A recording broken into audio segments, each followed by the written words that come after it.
obviously mini showdown this week. What's the expectations from the Crows' point of view? Oh, look, it's a pretty important game for us leading into our preparation for round one.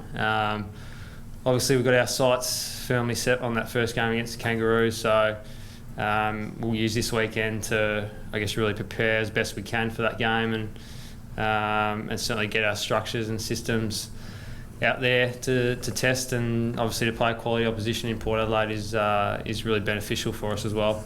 So this is a full dress rehearsal for round one? Oh, look, it's obviously we're moving closer to round one, so the closer we get, we're going to, I guess, aim to screw down a few things that we really want to nail by round one. So it'll certainly serve as a rehearsal for that, and we'll obviously try a few things, and obviously still managing guys through game time and that sort of thing as well. So all those factors will come into it, but our sights are firmly set on the Kangaroos in a couple of weeks' time. How many players feel safe about their spots for round one?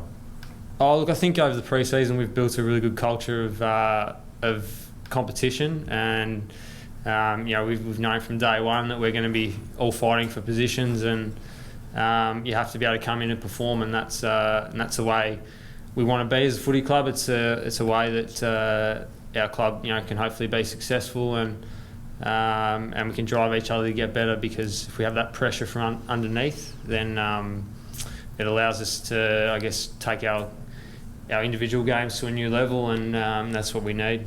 How many players do you feel like are battling for a spot in the best 22? Oh, look, it's hard to put a number on it. As I said, guys have been managed with workload and trained really to the minute, and I guess we'll see a few guys play this weekend who haven't had a lot of game time yet, but it'll still be good to, I guess, for as a group collectively to get minutes into those guys and to really prepare for round one and the season going forward. So it's hard to to see or to say how many guys' positions are up for grabs, but I'd say most of them would be, and we're all aware of that, and we've known that all pre-season. What's been the message from Phil and the rest of the coaching team in terms of what they want to see this weekend? Oh, look, we'll have more meetings as the week progresses to talk a little bit more about what we want to go through this weekend, but it's very much just nailing down the things that we want to do well. We obviously spend a bit of time on Port Adelaide, but we'll certainly be looking at the way that we've trained over the pre-season and trying to implement and continue to implement those aspects in our games. So I'd certainly say it's going to be the focus will be on getting the things right that we know we want to get right, and we've been training for all pre-season. The Ryan Crowley affair, how much has that impacted on you as a player?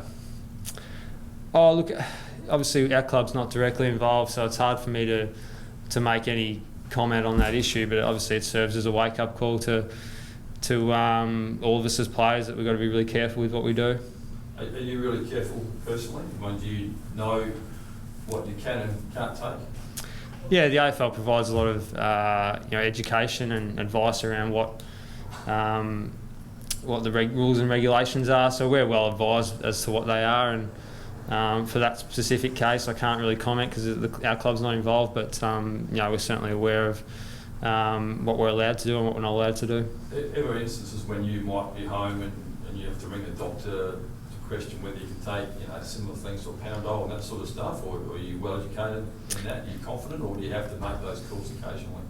No, look, we're really confident. Our education system is leaves us with that confidence. We don't have, as a player, we don't have too many issues where we have to worry about that sort of thing, because our medical staff and our our nutritionists and that sort of thing are right on top of it. So it's certainly not a cause for alarm for any of us. When do you get how often you get spoken about that sort of stuff? Is it once a year or more often from the club?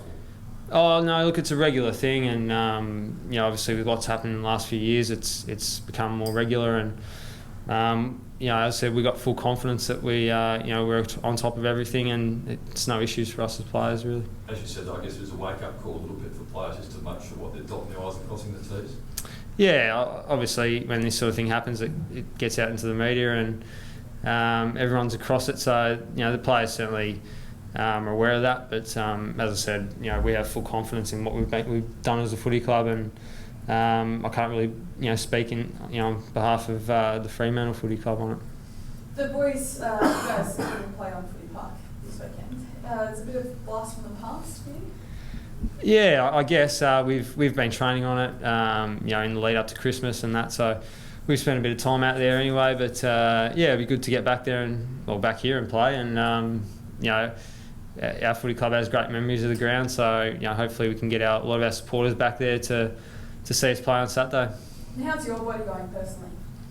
Yeah, body's really good. Obviously played first game back on the weekend and felt really good. So I've got a lot of training under my belt and a lot of work. So no issues at all. Having a bit of an up and down pre-season, do you think that will affect your season ahead? No, look, as I said, I've done heaps of work and done a lot of training, and the fitness staff have, like many of our guys, have really been managed well and in preparation to run out a full season and be as fit as we can as well. So I have a lot of confidence in the way that we've trained, and personally I'm no different to a lot of our guys who have had great pre-seasons.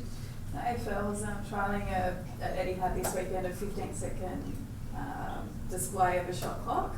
Do you have an opinion for set shots? Do you have an opinion on does that add any extra pressure, or you'd be oblivious to it, or do you think it's good for the fans? Look, I think it might add a little bit more pressure, but we have to wait and see until that happens and see what effect it has. But it'll be interesting to see how it goes. Do you think it's a good idea? Look, I have to see it in action first and see what impact it would have. But it certainly would add to the pressure and fatigue of having a set shot, which either way is depending on the outcomes it has, we'll have to wait and see. Just on the team's goal kicking, have you guys been spending more time on that this week over the weekend? We always spend a lot of time on that, and obviously we didn't kick to the standard that we were hoping to on the weekend, but we work on that constantly. It's part of our training program, and it will continue to be until we can nail it down properly.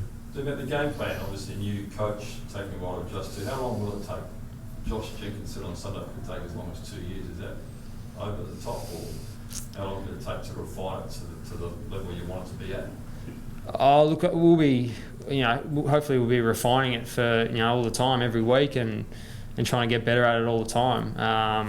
And hopefully that process continues on and we keep getting better and better at it. But we had a lot of change at the footy club, and the boys have adapted really well over the pre-season and taken on board everything that the coaches have tried to implement. So I've got no doubt it will keep developing as time goes on, and hopefully we can keep getting better at it. But I think the guys have a good handle on it already, and certainly ready to execute it come season. And back half, is that a concern? Obviously, you start the season with no Riley, no Otten, no Sam Shaw. How much of a concern is that? Oh, look, we obviously recruited Kyle Chaney in to help us with that, and with Daniel Tarley, Kyle Hardigan as well down there, have had terrific summers. A lot of young defenders who are ready to take that next step, who have been great as well in Laird and Brown. So I think we've got enough guys to be able to cover for the guys who are out injured. And as I said, they've worked together well over the pre-season. They've had a whole 6 months of work behind them together, which is really going to help them. And I think they'll be able to stand up when it counts, and they've certainly had great summers as well. So I can't fault how any of them are going leading into the season. Mitch Clark got hold of you last Thursday. Is there no concern with 2 or 3 tall forwards? How are you going to match up on them? Does J-Pod become super important, or how do you match up with the talls? Oh, look, we'll certainly look to have a lot of flexibility down there as well with matchups and that sort of thing. But it's very much a team defence thing, and that's probably what the issue was on the weekend, more so than individual matchups. It was at times we defended well as a team, and at times we didn't. And when we didn't, we got exposed, and they were allowed to kick it to their tall forwards, one out, which is not ideal for us. So I think if we can improve that team defence aspect then and become more consistent with it, then it will certainly help out those key defenders. When you talk about team defence, does that mean having like an extra man, like say you have two go against one in the back 50, or is it more all over the ground? What do you actually mean by that? Oh, it's more so all over the ground, and our pressure around the ball, our pressure up the field. It's sort of more to do with that, but also being able to, I guess, know when to come off and help your teammates out. But yeah, it sort of stems from what's happening up the field more so. A couple of days ago, Damien Barrett came out and said, in relation to Dangerfield's movements at the end of the season, that even the Crows believe Dangerfield won't be at the club at the end of the season. Do you and the team believe that as well? Oh, look, to be honest, we don't really talk about other guys' contracts, and it's not really an issue that is discussed. So I can't really, we're not going to continue to keep talking about guys' contracts all the time, and I guess we'll just leave it at that for now. You touched on Brent Riley's absence just earlier, but the public, I guess, got a bit of an insight into his recovery with that interview that was on the website yesterday. He mentioned that he'd been back at the club. What are your personal impressions of him and how he's dealing with it, and probably more so emotionally? Oh, look, it's great to see him on the mend and recovering well, and he's obviously popped in a couple of times to the club, and it's been great for everyone to be able to see him and see that he's recovering and he's on the mend, and that's all, as teammates and friends, that's all we're concerned about is his health, and it's just, as I said, been great to be able to see him on the mend, improve from where he was, and hopefully he can start coming down a little bit more and staying involved with the boys, and because I know he'll love to do that, and we'll love to have him back here.